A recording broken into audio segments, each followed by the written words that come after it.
Les cheminots sont encore là, plus déterminés que jamais à en faire entendre leur voix, leurs revendications, leur vérité sur le service public ferroviaire. Le gouvernement et son jupiter sortent le grand jeu pour convaincre les Français de la pertinence de leur réforme. Nous, cheminots, n'avons guère que la grève et l'occasion, comme celle de ce jour, pour communiquer.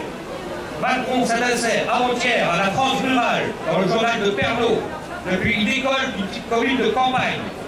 Quelle honte que cette technothérapie adressée aux retraités, dont ils grèvent une partie de leur retraite par l'augmentation de CSG.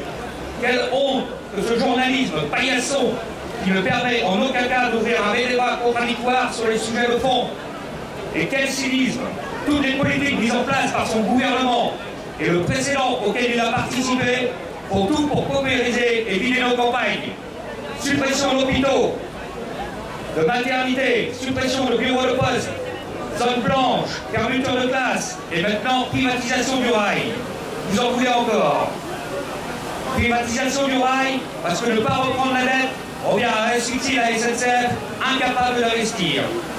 On le voit par son désengagement dans le financement des petites lignes. Cette fameuse dette a été mise sur les épaules des cheminots en 2014 par le gouvernement Hollande. La CGT l'avait dit à l'époque, faire supporter à une entreprise une dette de 50 milliards d'euros revient à la tuer.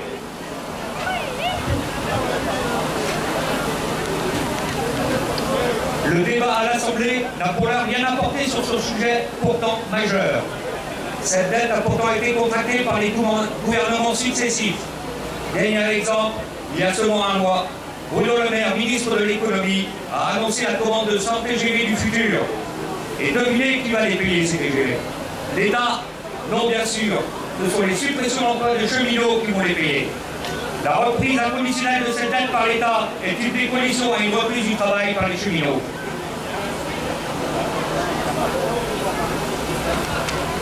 C'est pourquoi la CGT...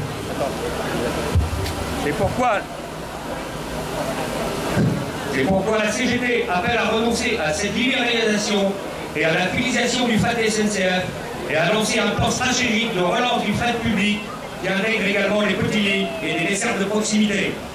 La CGT exige aussi une réorganisation complète de la SNCF permettant de mutualiser les moyens humains et matériels pour retrouver de l'efficacité et de la réactivité.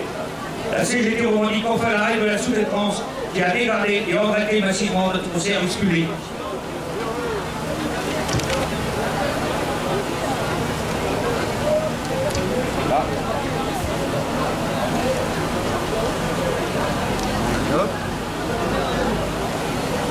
En Bretagne, les cheminots font face à des centaines de suppressions de postes dans les trains, dans les gares, à l'équipement. À Saint-Brieuc, ce sont 8 postes de contrôleurs et d'agents d'escale qui sont menacés. La ligne de Dinan, déjà visée par les ralentissements de vitesse, va voir ses guichets fermés le week-end et disparaître les contrôleurs des trains. Les cheminots reprendront le travail quand ce gouvernement si arrogant acceptera un vrai débat démocratique et public et de réelles négociations sur reprise de la dette, sur le financement du service public ferroviaire, sur la relance du fret SNCF, sur le statut de l'entreprise SNCF, sur le statut des cheminots et sur la mise en concurrence. Les cheminots appellent les élus de notre nation à rappeler ce gouvernement aux principes fondateurs de notre démocratie et à défendre haut et fort l'aménagement du territoire et nos services publics accessibles à tous. Les cheminots ne lâcheront rien. Tous ensemble! Tous ensemble, tous ensemble, ouais! Ouais! Tous ensemble, ouais! Ouais! Tous ensemble, tous ensemble, ouais! Ouais! Tous ensemble, ouais! Ouais!